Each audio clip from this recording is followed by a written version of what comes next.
बिस्मिल्लाहिर्रहमानिर्रहीम। अस्सलाम वालेकुम व्यूअर्स, आप देख रहे हैं डाइनिंग और इसको कटिंग कर लेते हैं। मुझे जल्दी थी तो मैं इसे कटिंग कर रही हूँ। अगर आप इसे पूरी रात पड़ा रहने देंगे तो ये मज़ीद सख्त हो जाएगा। ये देखिए, मैं आपको करीब से दिखाती हूँ। आज मैं आपसे गाजर की बर्फ़ी की रेसिपी शेयर कर रही हूँ। अगर मेरी वीडियोस अच्छी लगी तो लाल सब्सक्राइब को क्लिक कर दें। साथ में ये जो बेल का आइकॉन है इसको क्लिक कर दें। इसको क्लिक करने से आपको मेरी हर नई वीडियो का नोटिफिकेशन सबसे पहले फ्री में मिलेगा। जी, गाजर की बर्फ़ी बनाने के लिए ये 450 ग्राम गाजर ली है। इस हिस्से को निकालेंगे। इसी तरह इसे जब छिलका उतारेंगे तो तकरीबन ये 400 ग्राम कश होकर रह जाएगी।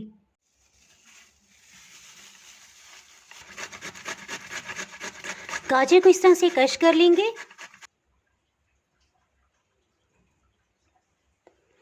इस तरह से 400 ग्राम गाजर हमें कश हुई मिल गई है। बिस्मिल्लाहिर्रहमानिर्रहीम। जी, गाजर की बर्फ़ी को स्टार्ट करते हैं। कश की हुई गाजर को पैन में डाल देंगे। इसमें 10 खाने वाले चम्मच चीनी ये शामिल कर देंगे। चूल्हे की आंच को बिल्कुल लो रखेंगे और लो हीट पे इसको लगातार चीनी मेल्ट होने तक अच्छी तरह कुक कर लेंगे। लो हीट की वजह से ये जलने नहीं पाएगा और बहुत अच्छी से चीनी मेल्ट हो जाएगी। देखिए, लो हीट पे आहिस्ता आहिस्ता चीनी मेल्ट होने लगी है। 5 मिनट के अंदर ही बहुत अच्छी सी चीनी डिज़ोल्व हो गई है और पानी बहुत सा निकल आया है। इस स्टेज पे एक दफ़ा अच्छी तरह इसे मिक्स कर लेंगे और इसे ढक्कन से कवर कर देंगे। लगातार इसे बिल्कुल लो हीट पे ही कुक करते रहेंगे। 8 मिनट हो चुके हैं, इसे चेक कर लेते हैं। पानी बहुत हद तक खुश्क हो चुका है। एक दफ़ा अच्छी तरह मिक्स करेंगे। इसमें तैयार किए हुए खोए को शामिल कर देंगे।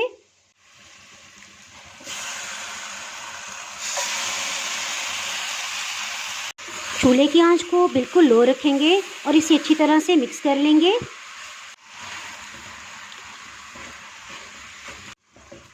इस तरह चमचे से मसल के खोए को हम तोड़ लेंगे और गाजर को अच्छी तरह से मिक्स कर लेंगे।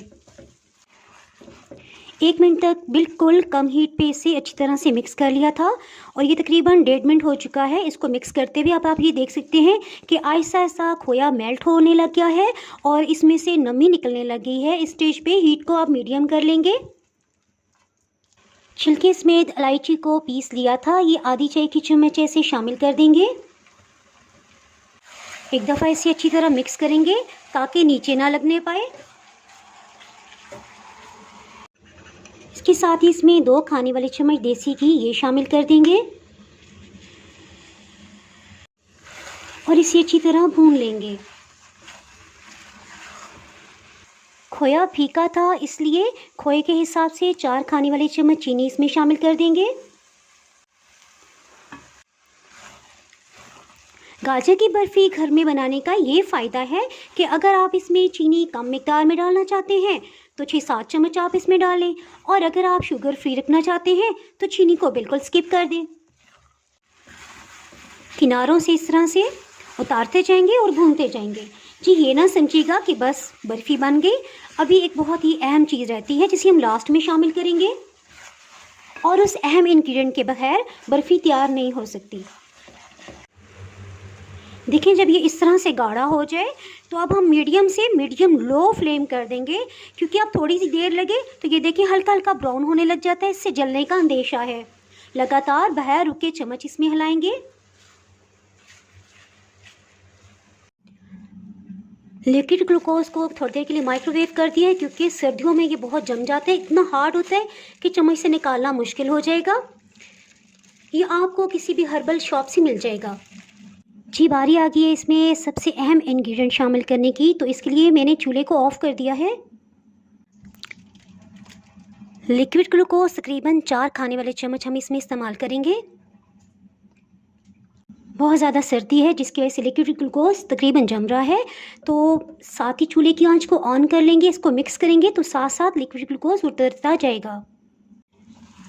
जैसे जैसे हीट मिलेगी तो ये खुद ही अलग हो जाएगा।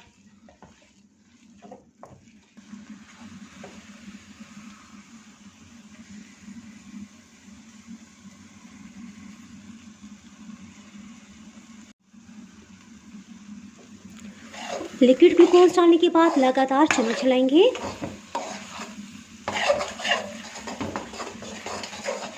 लिक्विड ग्लूकोज डालने के बाद हीट को बिल्कुल लो रखेंगे और लगातार चम्मच चलाएंगे, क्योंकि थोड़ी भी लापरवाही से या हीट तेज़ होने से ये जल सकता है। लिक्विड ग्लूकोज तो अच्छी तरह से मेल्ट हो गया है, लेकिन जब हम चम्मच चलाएंगे यूँ तार सी नहीं बनती नजर आएगी। हम इसे लगातार चम्मच चलाते हुए इसे कुक करते जाएंगे। स्टेज पे सिलिकॉन का चम्मच काम नहीं आएगा, बल्कि स्टील के चम्मच से इस तरह स्पीडली आप इसे अच्छी तरह से उतारते जाएंगे और मिक्स करते जाएंगे। ये देखिए अब इसमें तार बनने लगी है। इसके साथ ही डन हो गया है। चूल्हे की हीट को ऑफ कर देंगे। इसके साथ ही जिस मोल्ड में हम बर्फ़ी को रखेंगे उसे तैयार कर लेते हैं। हलवा इसमें प्लास्टिक शीट लगाते हैं, तो ये शीट इस्तेमाल ना कीजिएगा जो हमें ट्रांसपेरेंट शीट का रोल मिलता है, क्योंकि इसमें इतनी ताकत नहीं होती है, ये फट जाएगा। इसके लिए नया एक शॉपर इस्तेमाल कर रही हूँ। इसके इस हिस्से को हम कटिंग करके अलग कर देंगे।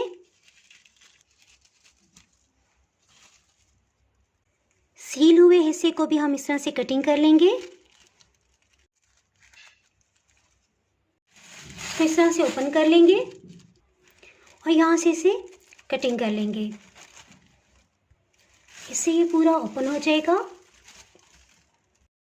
मोल्ड पे कुकिंग ऑयल डाल देंगे। इसे ब्रश से हर तरफ फैला देंगे। इसमें प्लास्टिक शॉपर को फिक्स कर देंगे।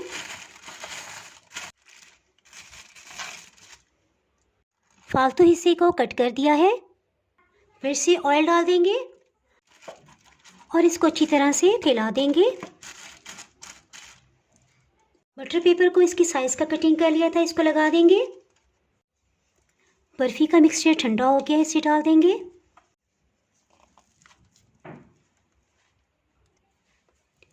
चम्मच के ऊपर से भी अच्छी तरह उतार लेंगे। सबसे पहले इसे इस तरह से दबा दबा के लेवल में करेंगे। साथ साथ दबाते जाएंगे और साथ साथ किनारों की तरफ इसको लेके जाते जाएंगे।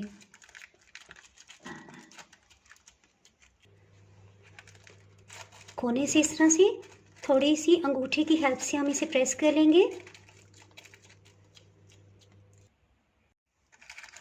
इसको इस तरह से प्रेस करना इसलिए भी ज़रूरी है ताकि इसमें कोई एयर ना रहे और ये बिल्कुल एक सॉलिड पीस बन के बाहर आए।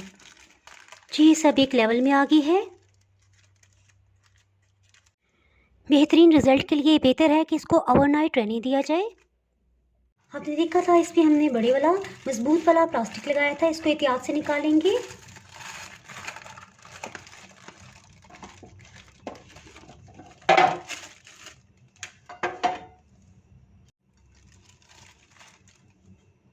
प्लेट से निकाल के कटिंग बोर्ड भी रख लिया ताकि एक लेवल में आ सके। इसको कटिंग कर लेते हैं।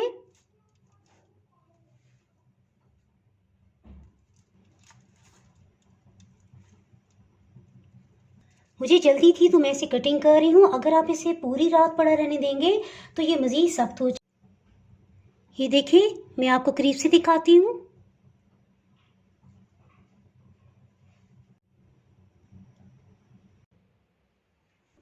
बहुत ही टेस्टी गाजर की बर्फ़ी तैयार है। अगर आप मेरे चैनल पे नए हैं और चैनल को सब्सक्राइब नहीं किया तो चैनल को सब्सक्राइब कर दें। बेल आइकन ज़रूर प्रेस कीजिएगा, इसके बगैर आपको मेरी हर नई आने वाली वीडियो का नोटिफिकेशन नहीं मिल पाएगा। लाइक और शेयर करना ना भूलिएगा। दुआओं में याद रखें। इसके साथ ही मैं इजाज़त चाहती हूँ। अल्लाह हाफिज़।